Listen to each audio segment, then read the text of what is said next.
I've been preaching this for years, where we struggle when it comes to in Antigua, and me and other sports people have been saying it. I did it at all the levels, from high school to college to overseas, professionally, national team.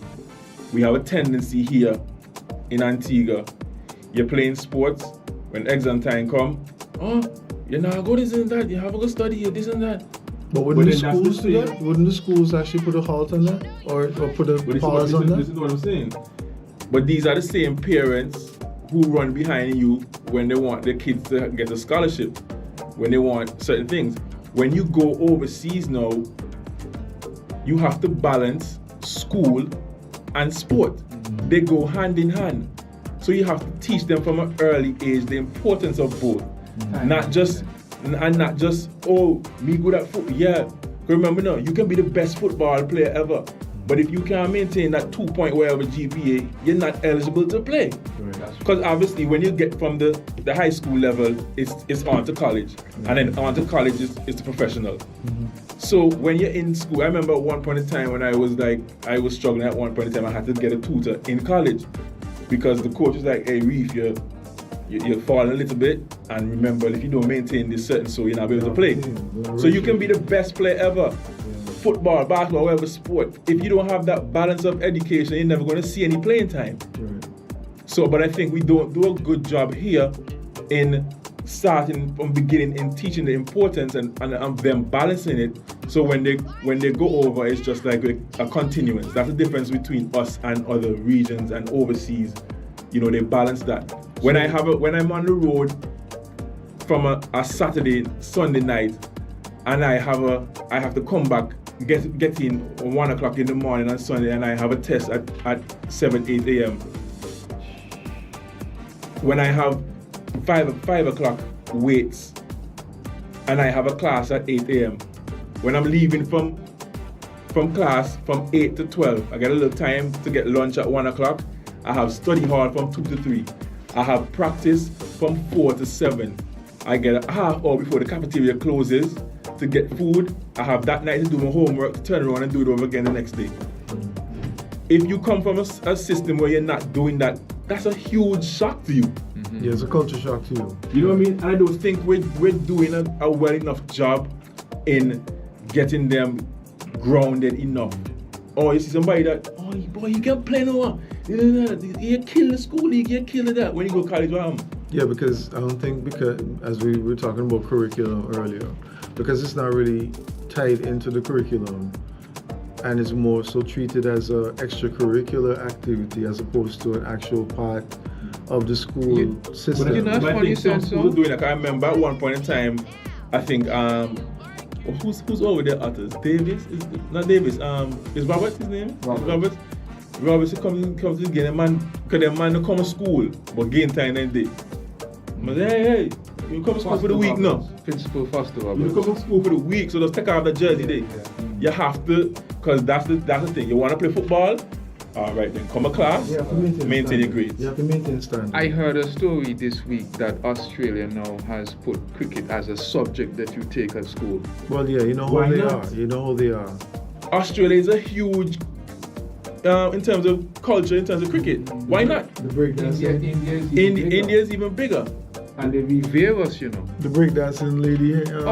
She had on an Australian cricket costume. I'm glad you went there. You went there. What's your sense or how you felt after the Olympics, especially in light of how our Caribbean brothers and sisters performed? How you felt? I felt like we have to look at it like this.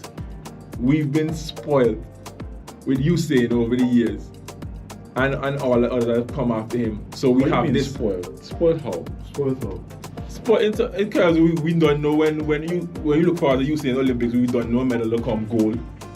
We don't know about what's the have on the Jamaican. We don't know, you know what I mean? You don't know when you see Sharika, when you see Veronica Campbell, when you see the girl Hera. Thompson Hera.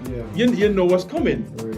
So I think that now we're into that restructuring process, whereas you know, when the athletes they have the talent, because Jamaica's always going to breed the talent. Yeah. They're always going to breed the talent. But it's going to be a period of time before, and this is one of the main things I think we don't understand here in Antigua and those other smaller territories.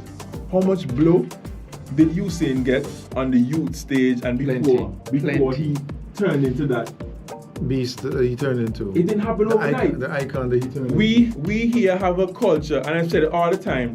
Sometimes in basketball, when we put together a national team. I'm talking about basketball because that's my sport. We go through the season. Whoever win the league, that coach is the head coach. That shouldn't be. Not because you're on the winning team, that means you're the best coach. No. So now you're the coach now, right? You go to tournament, you get blow. Oh, they're good, that. Who are they playing against? Where are they coming from? How much time did you have to prepare? Antigua has a bad, and it's not against us. It's just the hand we were dealt. A tournament to come up, maybe a month, a couple weeks, then start training. You can't do that. But when you look at since I was young. That's been happening since I was young. But you know why they can't do it? Because we don't have professional athletes. We're coming from a 9 to 5, and we leave from the 9 to 5, and boy, my half hour we rush to get to practice before. So you're leaving from putting in a full day's work of work, and then now have to practice. Is there anybody here that's paid professionally to be an athlete? Some. Okay, see like athletes. Okay, see like me, who's of a certain level. When the season come around, whoever had the biggest checkbook, then you know what I mean. Okay. But certain players, but not like it's still there's no professional team here. It's still run as an amateur, but there's certain players who are of a certain talent. Just like when the Grenades and who are bringing overseas players they're paid as professionals because they're coming to play professionals. So you guys still don't get as a part of I think when you reach to that level, like a Grenades team or that particular league, let's just say a Premier Division of basketball, then you guys still, and I remember when I was young, it's still on the amateur. It's still on the amateur, and you guys still don't be taken care of in terms of like insurance and so for God forbid injuries and stuff like that. Well, that's another avenue you open a can of worms. That's another avenue that we're looking to get into, because there are opportunities and avenues for that, but they're just not taking it. There's some insurance places who offer that. I think Pan American offers that, where you can now insure the whole league as a so the players will basically pay like or you can do, or the club can pay a monthly or yearly, and then the team's covered whether they get injured on the court or outside of that. You're covered for that. I think it just boils down to the fund. Obviously the funding. They love crying and have the money, and it's just that this is so Antigua's. We treat sports. I saw somebody posted the other day as just a pastime. We don't take it seriously as it is, because sports is a huge business. I believe we have the talent to compete with anybody when it comes to around the world. Antiguans are just naturally talented, especially in sport. They have all the coaches that always come here say they have natural athletic ability, but it's just the discipline, the work ethic. But sometimes what I think it is, if we're coming from a culture where I'm not seeing anybody breathing, going to college all the time, so I don't have any motivation, especially where you come from, you're not going to take it serious. It's a little bit different now for football, because they're the biggest sport and they're having a lot of opportunities, whether it be college, whether it be those UK academies. So me coming up young, I can see, the federation seems to be doing well. They're the best federation, hands down. Because of funding. Not just funding, but the way how they run it. In terms of the you can boil down to the funding, but just in terms of the way it's run, the professionalism, the way how swimming is the only sport that I see when I go to a swim meet, the full appearance. I'm telling you. Yes, that is true. I've been to a few. They're all day. If they start from 9 o'clock till whenever, they're there all day. They support the kids.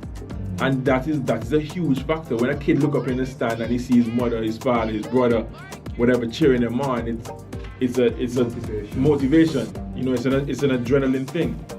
But going back to in terms of the professional aspect and treating it like that, this is how we are, and that's why it's never going to get better until something changes. You know what they always say, the definition of insanity? Yes, doing the same thing over and expecting different results. When I looked at playing for the national team multiple years ago, you look at a team like Cuba. and obviously maybe they can afford it. Not They that. so so this is what Cuba does. They have to be able to afford it because they have you in an academy or whatever all year round. So whenever a national team come, they'll pick 12 man. So they have the chemistry, they have that's their job. For your job, I have to go and play basketball. So whenever the tournament time comes, we have the same system, we be running the system. When you keep changing coaches, any team that's successful, then don't get blown. Look at the Warriors, a dynasty. How much of blow they get before they win their first breakout? It's a process, but we in Antigua don't think like that. You have to, any athlete, any identity is going to take sometimes an 8 to 10 year period Before you see any positive results. Exactly. As soon as we go to tournament and get blown new coach. Yeah, we about instant gratification. We have to give them time. Pick somebody who we think is qualified. He has whatever his strategy is, whatever his game plan, however he wants to do whatever. Let him submit a program to you. If you think the program is of standard, give him time for do whatever he do. You cannot get no results in 1-2 years. Would it be fair to say that we don't see the value in it? Of course we don't, because we don't understand. Sports and sports tourism in general is a huge market. But we just come and we just let have fun. Okay, all right, this team have a go something. You know, this is something that we keep hearing in almost every situation, every field, every sector. We keep hearing that. We hear that with art. We hear that with performing arts as well. All across the board. My thing is, especially as a parent, if you have a child and you see the potential, invest in them. You know what I mean? You may not see it right away, but if you believe in them and they are showing you that, hey, this is what I want, you have to invest in them. And they have to be willing to understand that they're not gonna be great overnight. Exactly. You're not going to. There was so many. I remember when I first started playing basketball, and for me, I started basketball late. I started in fourth form. I grew up playing tennis. And I started playing basketball. Coach grabbed me and I was tall. Like, yo, come play this, man. In a year to the date that I started playing, I got a scholarship to go overseas. And I just I've always been that type of person, very competitive. And once I dive into something, I'm going to be good at it. And remember coming on the court, they were like, oh, where you go with him? The first game me get, their jersey, me running in the game with my jersey back to front. Shame like a dog. You know what I mean? And then coming now, full circle to when you go over there, you get respect. You put in the work, 3 championships, national team medals, All-American in college. Amen. You know, overseas, Iraq, Canada, those sort of things. Because somebody saw me and took the chance on me. And then I took chance I had and ran with it. Too many times we see athletes get the opportunities and for lack of discipline, for lack of whatever reason, you see them back home, they don't take it seriously. When you look around all the world, NBA have 400 and something to 500 something spots. How many people play basketball in the world? That's true. That is true. Even in college, you have to just, whenever you get the chance, that's my friend, whenever you get the opportunity, you run with it and you don't look back.